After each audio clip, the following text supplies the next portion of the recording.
Good morning. Last class में हमने macrophage के बारे में देखा था। मैक्रोफेज तक किसी को कोई डाउट है? कनेक्टिव टिश्यू स्टार्ट किया था हमने। कनेक्टिव टिश्यू के टाइप देखे, कितने टाइप के हैं? 3 टाइप के, loose connective tissue, dense connective tissue and specialised connective tissue, जिसमें क्या आते हैं? Skeletal connective tissue and vascular connective tissue. ठीक, इसके बाद हमने क्या देखे? कंपोनेंट देखे। कंपोनेंट में सेल देखी हमने, fibroblast cell, macrophage cell, mast cell, adipose cell, lymphocyte cell, plasma cell. इसके बाद फाइबर्स देखे, कौन कौन से थे? कोलेजन और elastin. Collagen, elastin and reticular fibre. इसके बाद हमने मैट्रिक्स देखा। मैट्रिक्स में क्या होता है? म्यूकोपॉलीसेकेराइड। म्यूकोपॉलीसेकेराइड क्या है? मॉडिफाइड कार्बोहाइड्रेट है या पॉलीसेकेराइड है, जिसके फॉर्म में क्या प्रेजेंट, जिस फॉर्म में क्या प्रेजेंट होता है? हाइड्रोक्लोरिक एसिड प्रेजेंट होता है। अब मैक्रोफेज के जो होते हैं डिफरेंट प्लेसेस पर डिफरेंट नाम होते हैं। मैक्रोफेज का फंक्शन क्या था? कोशिका भक्षण था। इन्हें सफाई कर्मी सेल भी कहते हैं। सफाई कर्मी क्यों कहते हैं? क्योंकि ये सफाई पैथोजन को, वायरस, पैथोजन, बैक्टीरिया, वायरस को रिमूव करने का काम करती है। ठीक, अब मैक्रोफेज के डिफरेंट प्लेसेस पर डिफरेंट नाम होते हैं। Like brain. ब्रेन में क्या बोलते हैं? ब्रेन में मैक्रोफेज को क्या बोलते हैं? Microglial cells. करेक्ट। ब्रेन में मैक्रोफेज को माइक्रोग्लियल सेल्स कहते हैं। माइक्रोग्लियल सेल कहते हैं। यदि बात करें लंग्स में क्या बोलते हैं? फेफड़ों में क्या बोलते हैं? लंग्स में डस्ट सेल। करेक्ट। लंग्स में जो होते हैं डस्ट सेल कहते हैं। इसके बाद यदि बात करें बोन में क्या बोलेंगे? ऑस्टियोक्लास्ट। क्लास्ट मतलब फॉर्मेशन, क्लास्ट मतलब डिजनरेशन। उसको खाएंगी, बोन को खाएंगी। ऑस्टियोक्लास्ट सेल बोन के रिमॉडलिंग में हेल्प करती है, शेप को मेंटेन करती हैं। ठीक, इसके बाद कार्टिलेज की जो सेल्स होती है उन्हें क्या बोलते हैं? कार्टिलेज की सेल्स जो होती है उन्हें क्या बोलते हैं? कॉन्ड्रोप्लास्ट। कॉन्ड्रोप्लास्ट। इसके अलावा लीवर की जो होंगी उन्हें क्या बोलेंगे? कुफर सेल्स। लीवर की जो कोशिकाएं होंगी उन्हें क्या बोलेंगे? कुफर सेल कहेंगे। इसके अलावा ब्लड में होंगी तो क्या बोलेंगे? ब्लड में होंगी तो मोनोसाइट कहेंगे। एक्चुअली मोनोसाइट ही आगे चलकर क्या बनाती है? मैक्रोफेज बनाती है। मोनोसाइट जब ब्लड में प्रेजेंट होती है मोनोसाइट बोलते हैं, जब कनेक्टिव टिश्यू में चली जाएंगी मैक्रोफेज बोलेंगे। ठीक, तो ये चीजें लिख लो। Lungs, bone, cartilage, liver, blood. ठीक, ये डिफरेंट प्लेसेस पर नेम है इसके मैक्रोफेज की।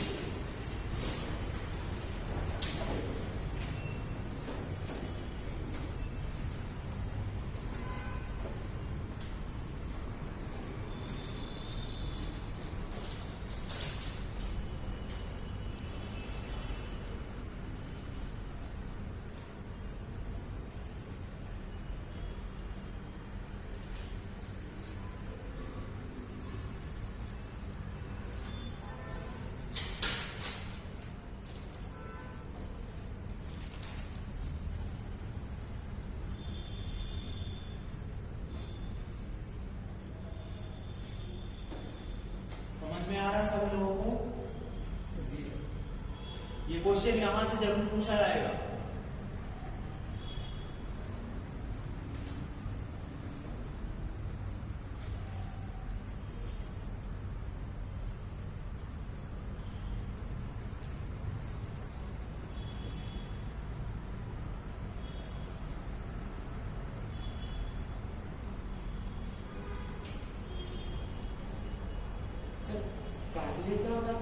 क्या?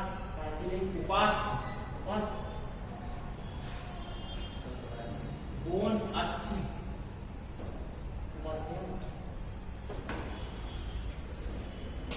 रिवीजन निकल लिया करो कभी कभार। दोनों वर्ड याद करने पड़ते हैं। इंग्लिश के ज्यादा वर्ड याद रखो, क्योंकि पेपर तो हिंदी इंग्लिश दोनों में रहेगा। इंग्लिश से ज्यादा इजी रहेगा। अपन ने आप तक हिंदी वर्ड के बारे में पढ़ा है ना? अभी हिंदी में ब्रेन, माइक्रोग्लियल सेल, लंग्स, फेफड़ों में कौन सी होती है? Dust cell, bone, osteoblast, cartilage, chondroblast, liver, यकृत, बुफर सेल्स, ब्लड, मोनोसाइट। ठीक, अब नेक्स्ट बात करते हैं मास्ट सेल के बारे में। यहाँ तक किसी को कोई डाउट? No sir. यहाँ से क्वेश्चन पूछा भी जा चुका, पूछा भी जा सकता है आगे। मैंने डिफरेंट पार्ट ऑफ एक जगह बता दिया ये चीज सारी फिजियोलॉजी की, जनरली अलग अलग पढ़ाया जाता है। अब बात करते हैं मास्ट सेल की। मास्ट सेल की बात करते हैं तो ये भी क्या है? डब्ल्यूबीसी की एक टाइप है, कहना चाहिए डेरिवेटिव है। तो डब्ल्यूबीसी का शेप कैसा होता है? अमीबा के आकार का। इनका भी शेप कैसा होगा? Amoeboid in shape. Amoeboid in shape. Amoeboid in shape, amoeba के आकृति की होती हैं। दूसरा, इनका जो न्यूक्लियस होता है, न्यूक्लियस एस शेप होता है। कैसा होता है? एस का शेप तो स्पेस जैसा मैक्रोफेज फेज। मैक्रोफेज में कैसा था? अमीबॉइडल शेप था। मैक्रोफेज में कैसा था? सेल सर, ठीक, सेल का शेप। सेल का शेप तो दोनों में डब्ल्यूबीसी का टाइप है ना, तो अमीबॉइड इन शेप होगा ना। मास्ट सेल कैसी होती है? Amoeboid in shape. न्यूक्लियस कैसा होता है? एस शेप न्यूक्लियस होता है। इनकी जो सेल होती है ये कैसी होती है? बेसोफिलिक होती है। बेसोफिलिक क्यों बोलते हैं इनको? बेसोफिलिक, बेस बेस मीन्स क्षार बोलते हैं कि नहीं? वो वाला बेस है। ये क्या करती है? मिथाइलिन ब्लू बेसिक स्टेन होती है, क्षारीय स्टेन होती है। उसके द्वारा क्या होता है? स्टेन होती है। ठीक, बेस बेस क्षार, फिलिक मतलब होता है लव। किससे लव करती है? बेस से लव करती है, मींस बेसिक स्टेन से लव करती है। क्या करती है? अटैच होती है उससे जाकर, डाई स्टेनिंग होती है उससे। स्टेनिंग मतलब क्या होता है? कलर होना। ठीक, तो ये बेसिक स्टेन द्वारा क्या होती है? स्टेन किया जाता है, मींस कलरफुल किया जाता है। ठीक, जिसके कारण क्या करते हैं? उसको माइक्रोस्कोप में आइडेंटिफाई करते हैं। बेसिक स्टेन कौन सी होती है? क्षारीय अभिरंजन कौन सा होता है? मिथाइलिन। सर उस फेस को स्टेन करते हैं मिथाइल ब्लू से। मिथाइलिन ब्लू द्वारा सेल को क्या करते हैं? स्टेन करते हैं। तो हमें जो ये कोशिका है, कोशिका में न्यूक्लियस, साइटोप्लाज्म, प्रॉपर चीजें दिखती हैं। ठीक, तो ये बेसोफिलिक होती हैं। बेसिक स्टेन द्वारा क्या होती है? स्टेन होती हैं। ठीक, हिंदी में लिखिए। अमीबा के आकृति की, अमीबा के आकृति की, अमीबा के आकृति की, अमीबा की आकृति की कोशिकाएं होती हैं।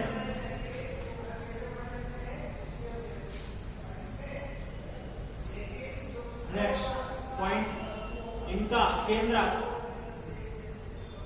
एस शेप होता है।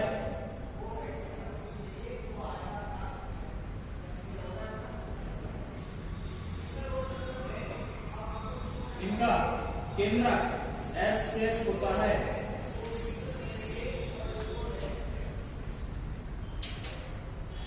इनके कोशिका द्रव्य में, इनके कोशिका द्रव्य में बेसोफिलिक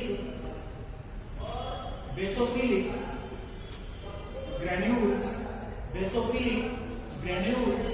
प्रेजेंट होते हैं, उपस्थित होते हैं।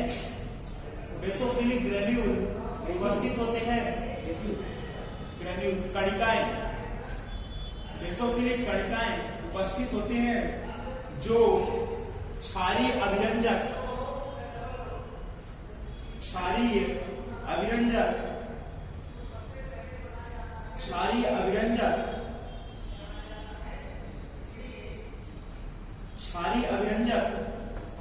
मिथाइलिन ब्लू द्वारा अभिरंजित होती हैं। इसमें क्या होते हैं? बेसोफिलिक ग्रेन्यूल्स होती हैं। सर इसको इंग्लिश में लिखवा दीजिए ना, ये थर्ड वाला पॉइंट। ठीक है, लिखवा दीजिए। क्षारीय अभिरंजक, क्या बोला था मैंने? बेसोफिलिक कणिकाएं होती हैं जो क्षारीय अभिरंजक मिथाइलिन ब्लू द्वारा अभिरंजित होती हैं। ठीक, इंग्लिश में लिख लो। In their cytoplasm basophilic in their cytoplasm, basophilic granules are present, basophilic granules are present, which can be stained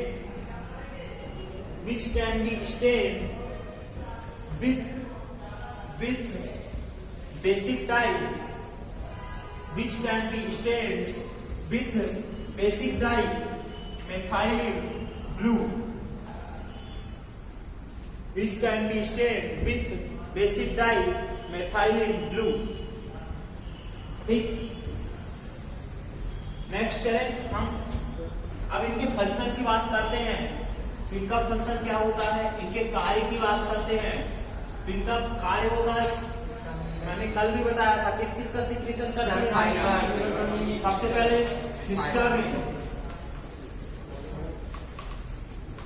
histamine, दूसरा क्या हो जाएगा सीरोटोनिन, या इसी को क्या बोलते हैं 5-हाइड्रोक्सी ट्रिप्टामिन। तीसरा क्या हो जाएगा हिपेरिन। अब हिस्टामिन मेन मतलब आ रहा है अमीनो एसिड डेरिवेटिव। जैसे क्या होता है ट्रिप्टाफान या अमीनो एसिड, कौन कौन से एसेंशियल अमीनो एसिड कितने होते हैं टोटल? 20 होते हैं, लेकिन एक एडिशनल डिस्कवर किया गया है 21 हो गए हैं। एक और हो चुका है, वैसे 22 हो चुके हैं। ठीक, लेकिन अपने अभी किताब में 20 है, तो इसलिए अपन 20 मान के चल रहे हैं। ठीक, 20 में से 2 टाइप के अमीनो एसिड्स होते हैं, कुछ एसेंशियल और कुछ non essential. Essential amino acid means sir जो अपनी बॉडी में नहीं बनते, उन्हें क्या बोलेंगे एसेंशियल। उन्हें हमें डाइट से लेना पड़ता है। और नॉन एसेंशियल क्या होते हैं, जो हमारी बॉडी में बन सकते हैं, उन्हें डाइट से लेना जरूरी नहीं है। तो कौन कौन से essential amino acid? Lysine, leucine, isoleucine, methionine, प्यूरिनाइन, ट्रिप्टोफैन, मेलानाइन, फिनाइलएलानाइन। उसकी ट्रिक है याद रखने के लिए, जो होते हैं एसेंशियल क्या होते हैं, सबके लिए जरूरी होते हैं कि नहीं? तो बिमला, सबकी पसंद बिमला। और कहां सर्च करते हैं? गूगल पे सर्च करते हैं, http या गूगल साइट। एंड बिमला जो है सबकी पसंद है, तो सब लोग कहां सर्च करते हो? गूगल पे सर्च करते हो। किसको? बिमला को। बिमला हमारे लिए क्या हो जाएंगी? एसेंशियल हो जाएंगी। वैलिन, आइसोल्यूसिन, मेथाइलिन, leucine, lysine, arginine, histidine, tryptophan and phenylalanine. ठीक, ये क्या हो जाएंगे? एसेंशियल अमीनो एसिड्स हो जाएंगे। तो जैसे वैलिन आई नहीं आ रहा कि नहीं लास्ट में, तो क्या होता है इससे जब हम कौन सा ग्रुप निकालते हैं? COOH ग्रुप निकाल देते हैं। एसिडिक ग्रुप को निकाल देते हैं, तो क्या बनता है? हमें अमीन बनता है। क्या बोलते? अमीनो एसिड में क्या क्या होता है? एक कार्बन होता है, R ग्रुप वेरिएबल हो सकता है, एक हाइड्रोजन होता है और एक अमोनिया ग्रुप होता है, NH2 होता है। ठीक, अब इसमें से हम इस ग्रुप को निकाल देते हैं, तो क्या बचता है? अमीनो ग्रुप बचता है। इसलिए क्या आता है लास्ट में? इन टर्म आता है। ठीक, ये भी क्या है? अमीनो एसिड डेरिवेटिव है। It is a amino acid derivative. ठीक सर, तीनों या एक ही सिस्टम है? ये है अमीनो एसिड डेरिवेटिव, ये भी है, ये लेकिन नहीं है। क्यों? ये म्यूकोपॉलीसेकेराइड है। तो हम इसकी बात करते हैं हिस्टामिन। तो हिस्टामिन क्या है? Amino acid derivative. Amino acid derivative, इसका मेन फंक्शन क्या होता है? इसका मेन फंक्शन जो होता है ब्लड वेसल्स को डायलेट करता है। मींस ये क्या होता है? वैसोडाइलेटर होता है। वैसोडाइलेटर होता है।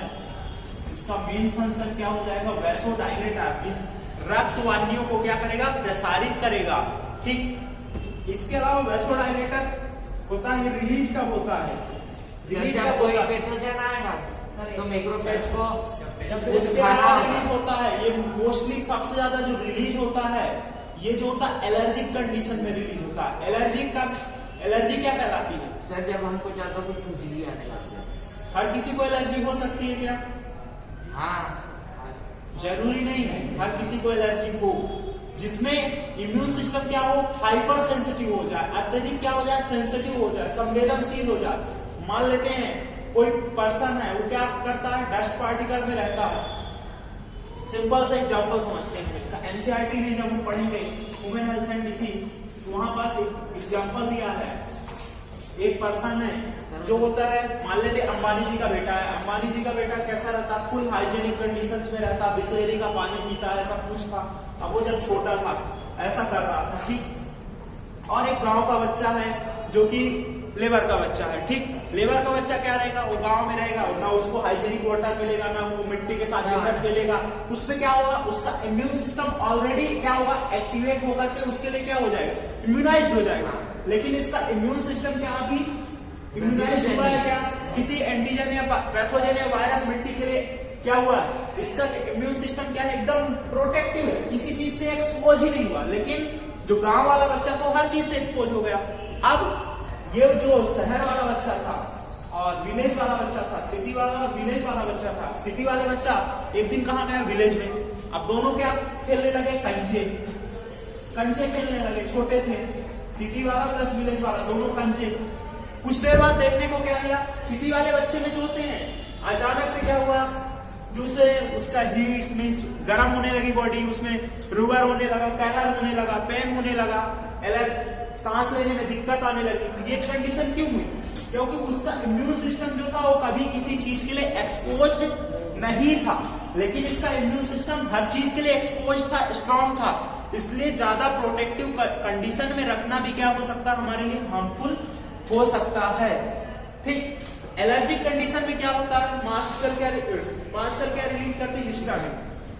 हिस्टामिन क्या कराता है, वैसोडाइलेटर कराता है। जो ब्लड वेसल्स का डायलेशन इंक्रीज होगा, इसके साथ ये क्या कराता है, ब्लड वेसल्स की जो परमेबिलिटी होती है उसको क्या करा देता है, इंक्रीज कर देता है। परमेबिलिटी मींस पारगम्यता। ब्लड वेसल्स है, रक्तवाहिनियां है, रक्तवाहिनियों की पारगम्यता को क्या करेगा, इंक्रीज करा देगा, बढ़ा देगा। तो जो फ्लूइड होगा वो कहाँ निकलेगा, ब्लड वेसल से बाहर निकलेगा कि नहीं, निकलेगा कि नहीं, रक्तवाहिनियों से बाहर निकलेगा कि नहीं, रक्तवाहिनियों से बाहर निकलेगा। तो जो स्पेस होगा, स्पेस में एक्यूमुलेट होगा कि नहीं, स्पेस में एक्यूमुलेट होगा तो क्या होगा, फ्लूइड का अमाउंट स्पेस में बढ़ेगा तो क्या होता है, स्वेलिंग होती है कि नहीं, स्वेलिंग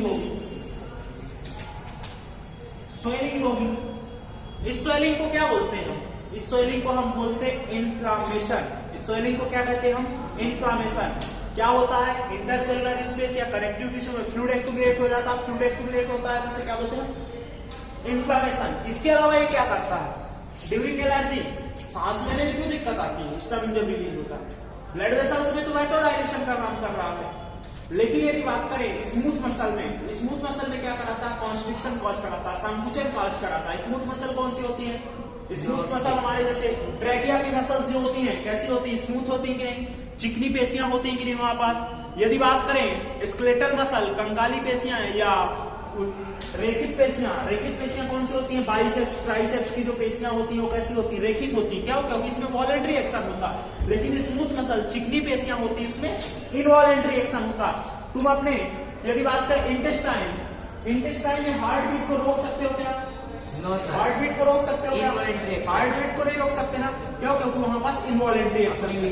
लेकिन यदि हम हैंड की मूवमेंट को चाहें तो रोक सकते हैं, ठीक। इंटेस्टाइन की मूवमेंट को रोक नहीं सकते, क्यों, क्योंकि वहां पास इनवॉलंटरी एक्शन है। ट्रैकिया या लंग्स की मूवमेंट को रोक सकते हैं क्या, नहीं रोक सकते, क्यों, क्योंकि वहां पास स्मूथ मसल है, वो इनवॉलंटरी एक्शन है, ठीक। इसका क्या क्या काम हो गया, पहला काम हो गया, ये पहला पॉइंट क्या हुआ इसके बारे में, अमीनो एसिड डेरिवेटिव है। नेक्स्ट ये वैसोडाइलेशन है। तीसरा क्या करता है, इंक्रीज परमेबिलिटी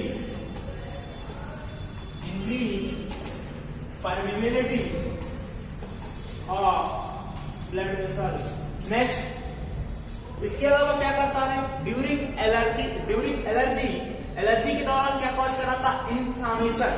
क्या कॉज कराता है, इन्फ्लामेशन में मेनली 4 कंपोनेंट्स होते हैं, कौन कौन से, रेडनेस होगी, रेड, जब कोई भी चीज रेड हो जाता है स्वेलिंग होती है। दूसरा स्वेलिंग, पेन होगा वहां पास कि नहीं। तीसरा हीट का जनरेशन होता है कि नहीं वहां पास। चौथा स्वेलिंग हो जाएगी, ठीक। तो ये क्या होते हैं, 4 होते हैं कंपोनेंट होते हैं, एक और होता है, पांचवा कंपोनेंट भी होता है, उसे लॉस ऑफ फंक्शन बोलते हैं, फंक्शनल लॉस या बोलते हैं, ठीक। लेकिन चार ही अपनी जगह इंपोर्टेंट है। तो ये क्या कॉज करा था? During allergy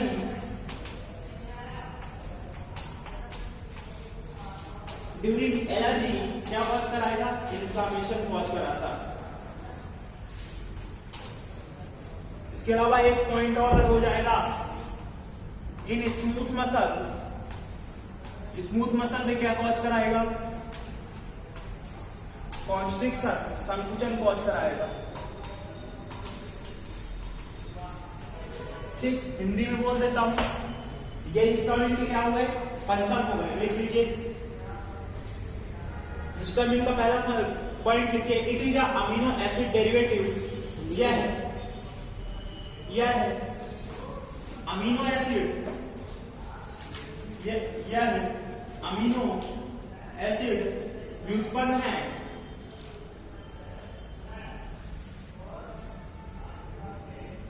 It is a vasodilator which dilate blood vessels.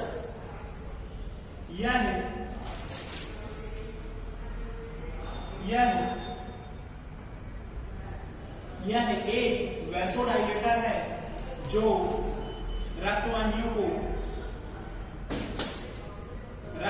को प्रसारित करता है। It also increase permeability of blood vessels या capillaries. It also increase permeability of blood capillaries या blood vessels. यह है रक्तवाहिनियों की या केशिकाओं की, कैपिलरीज को क्या बोलते हैं? केशिकाओं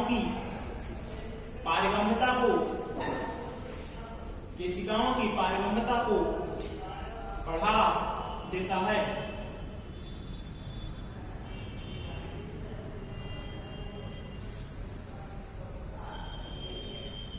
नेक्स्ट पॉइंट, व्हेन एलर्जिक, ये वाला पॉइंट सभी लोग लिख लेना, पहले ऊपर वाला लिखो। यह है in smooth muscle cause contraction, यह जितनी पेशियों में संकुचन करवाता है। इन्फ्लामेशन वाला पॉइंट बोल देता हूं इंग्लिश में भी। When allergic substance enter into body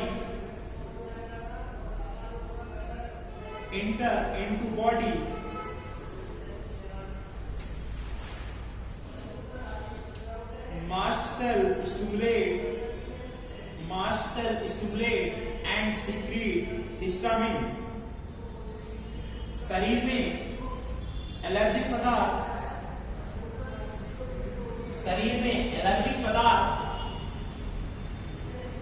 के प्रवेश होने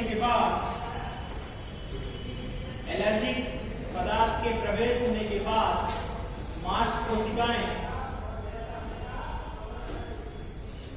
मास्ट सेल्स उत्तेजित होकर हिस्टामिन का स्रावन करती हैं।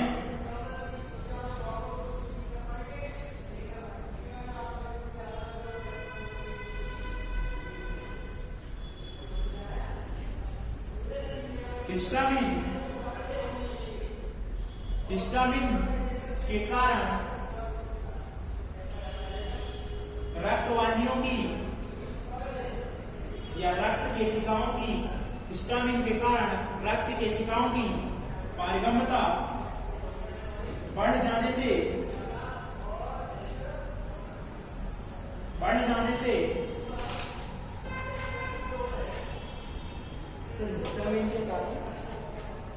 हिस्टामिन के कारण रक्त केशिकाओं की पारगम्यता बढ़ जाने से रक्त का कुछ भाग, ब्रैकेट में लिख लेना WBC सहित, रक्त का कुछ भाग WBC सहित केशिकाओं से बाहर निकलकर अंतर कोशिकीय अवकाश में भर जाता है। अंतर कोशिकीय अवकाश में भर जाता है। इंग्लिश में लिखना। सीक्रेट किसना मिल तक किया था? Yes sir. So a part of blood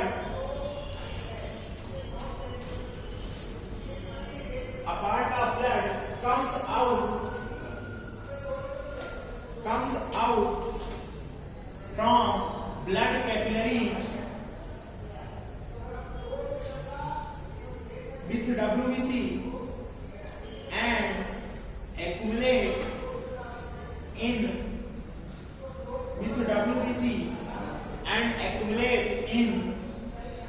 intercellular space.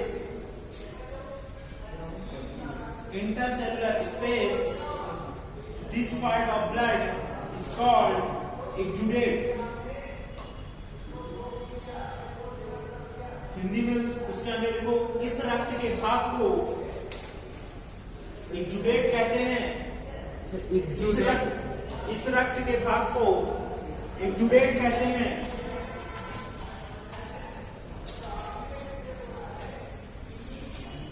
इस रक्त के भाग को एक्जुडेट कहते हैं, जिसके कारण सूजन आ जाता है और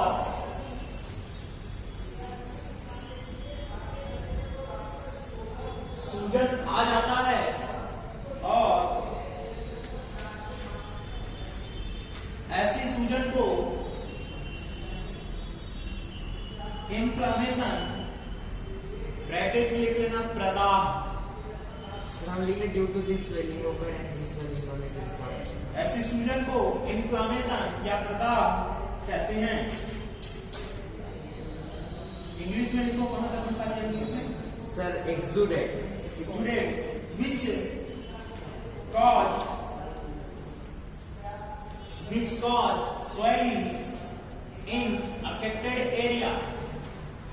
which cause swelling in affected area. This type of swelling is called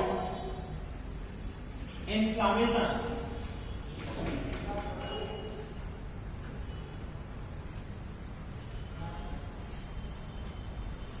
अब इन्फ्लामेशन के क्या क्या 4 कंपोनेंट थे। एक तो रेडनेस होगी, जिसे रूमर बोलते हैं। दूसरा हीट का प्रोडक्शन होगा, इसे क्या बोलते हैं? कैलर। तीसरा अभी पता है, पेन होगा। चौथा स्वेलिंग होगी। ठीक, तो ये क्या है? इन्फ्लामेशन के 4 फीचर होते हैं।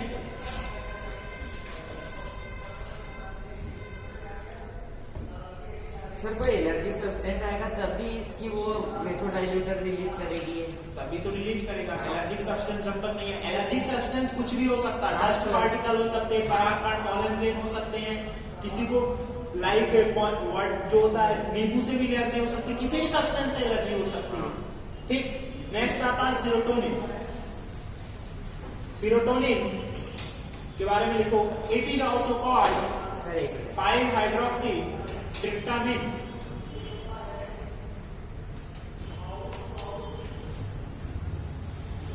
It is also called 5-hydroxy tryptamine. It is also amino acid derivative. इसे 5-hydroxy tryptamine भी कहते हैं। 5HT।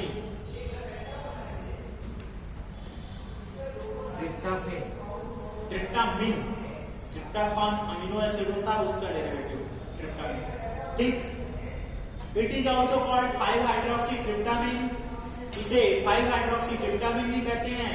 यह अमीनो एसिड व्युत्पन्न है, अमीनो अम्ल व्युत्पन्न है। It is also amino acid derivative. Next point लिखना, it is a vasoconstrictor. It constrict vessels and decrease blood circulation. Sir एक बार स्टार्टिंग से बोलना। ये पॉइंट है। It constrict blood vessels and decrease blood circulation. Sir it is vasodilator. हाँ sir. Vasoconstrictor, constrict कर रहा ना? It is a vasoconstrictor. It constrict blood vessels and decrease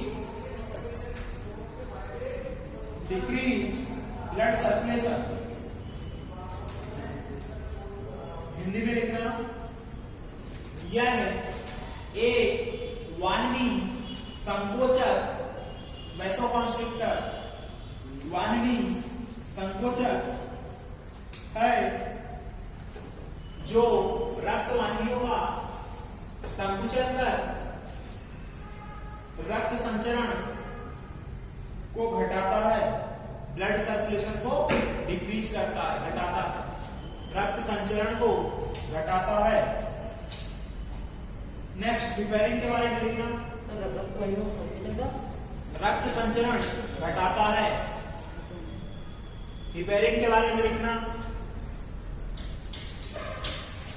heparin के बारे में लिखना, इट इज अ म्यूकोपॉलीसेकेराइड। यह एक म्यूकोपॉलीसेकेराइड है।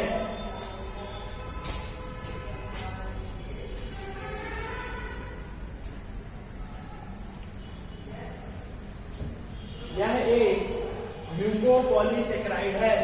हिपेरिन के बारे में लिखना, ये क्या है? म्यूकोपॉलीसेकेराइड है। It is a mucopolysaccharide.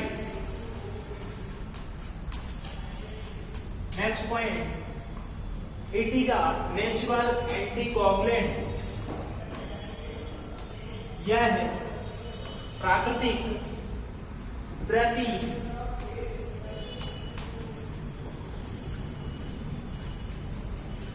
स्कंदक है। Natural anticoagulant, natural anticoagulant. ये क्या करता है? ब्लड क्लॉटिंग को रोकता है। अब कैसे रोकता है?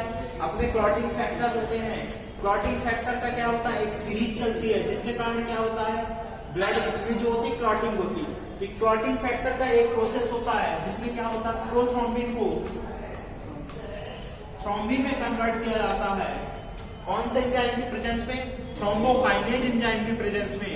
थ्रोम्बिन क्या करता है? फाइब्रिनोजन को किसमें कन्वर्ट करता है? फाइब्रिन में। फाइब्रिनोजन कैसा होता है? सॉल्युबल होता है। फाइब्रिन इनसॉल्युबल होता है। अब फाइब्रिन के क्या होते हैं? नेटवर्क बनते हैं। नेटवर्क बनते हैं तो क्या होता है? क्लॉटिंग होती है। ठीक, लेकिन प्रोथ्रोम्बिन को हम क्या करते हैं? यहाँ पास थ्रोम्बिन में कन्वर्जन होने से रोकते हैं। किसके द्वारा? हिपेरिन के द्वारा। हिपेरिन क्या करता है? प्रोथ्रोम्बिन को थ्रोम्बिन में कन्वर्जन होने से इस स्टेप को क्या करता है? इनहिबिट करता है। क्या करता है? इस स्टेप को इनहिबिट करता है।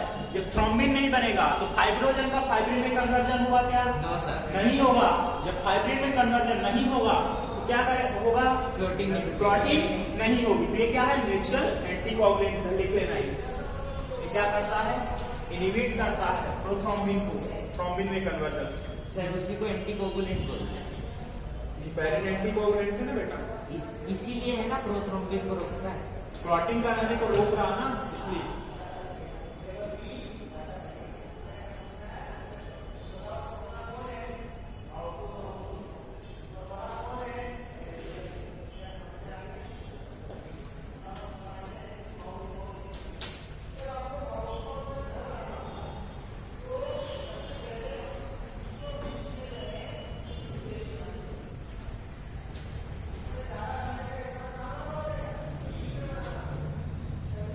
यहां तक लिख लिया।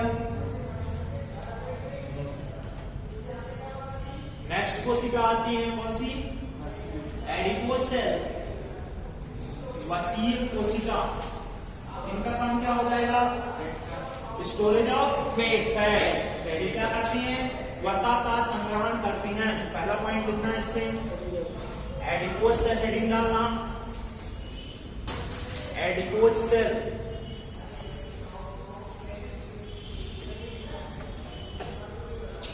एडिपोज कोशिकाएं, वसीय कोशिकाएं, एडिपोज सेल। इसमें पहला पॉइंट लिखना, स्टोरेज ऑफ फैट, यानी वसा का संग्रहण करती हैं। अब इसमें 2 टाइप की कोशिकाएं होती हैं। कौन कौन सी? कौन कौन सी? एक गोल की, बहुगोल की, यूनिलोक्युलर एंड मल्टीलोक्युलर। यूनिलोक्युलर एंड मल्टीलोक्युलर। अब समझते हैं।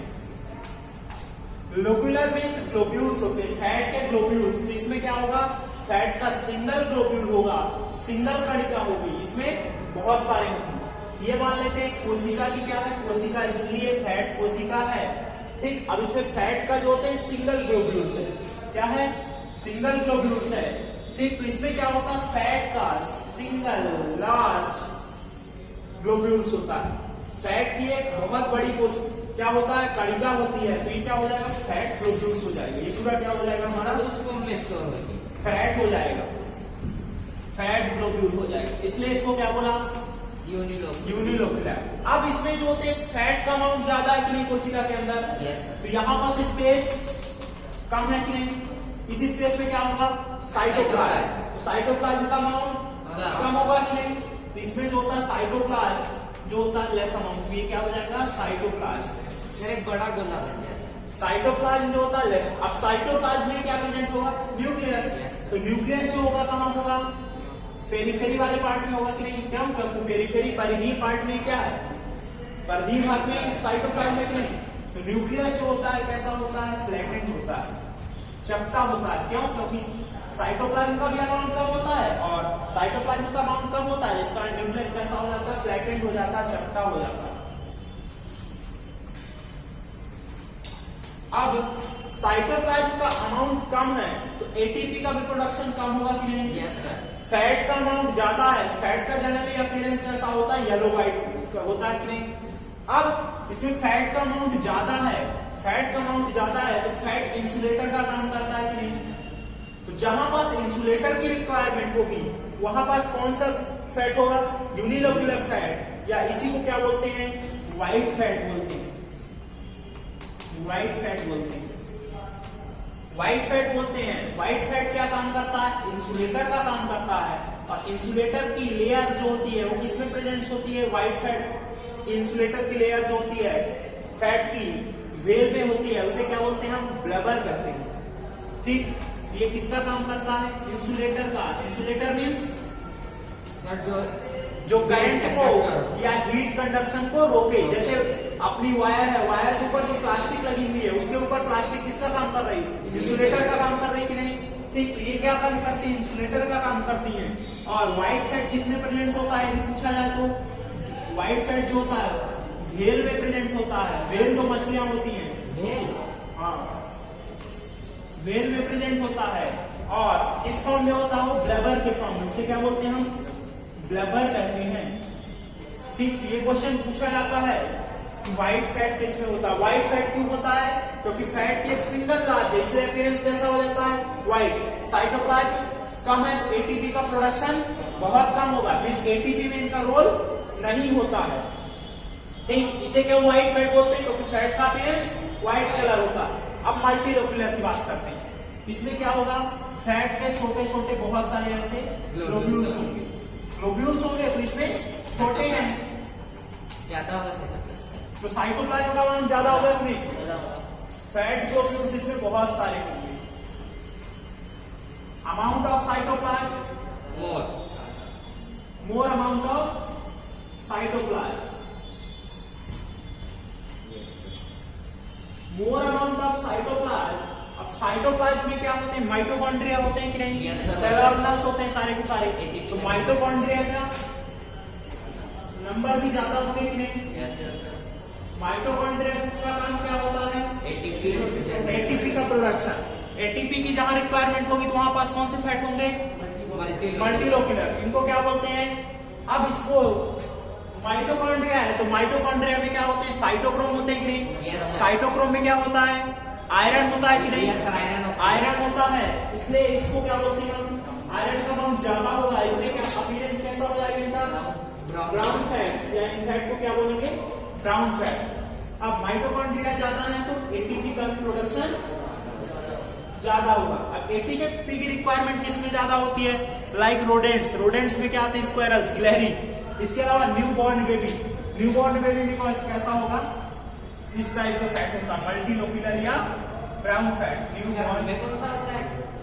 क्या, हमने ज्यादातर व्हाइट फैट होता है, ये वाला यूनिलोकुलर। हाँ ब्राउन फैट ही होता है, ऐसा नहीं, लेकिन मल्टीलोक्यूलर का अमाउंट कम होता जाता जैसे जैसे एडल्ट होते। न्यू बॉर्न बेबी में क्या होगा, मल्टीलोक्यूलर फैट ज्यादा होगा, यूनिलोक्यूलर किसमें होगा, जिसमें इंसुलेटर की रिक्वायरमेंट होगी, वेल में होगा, ठीक। इंसुलेटर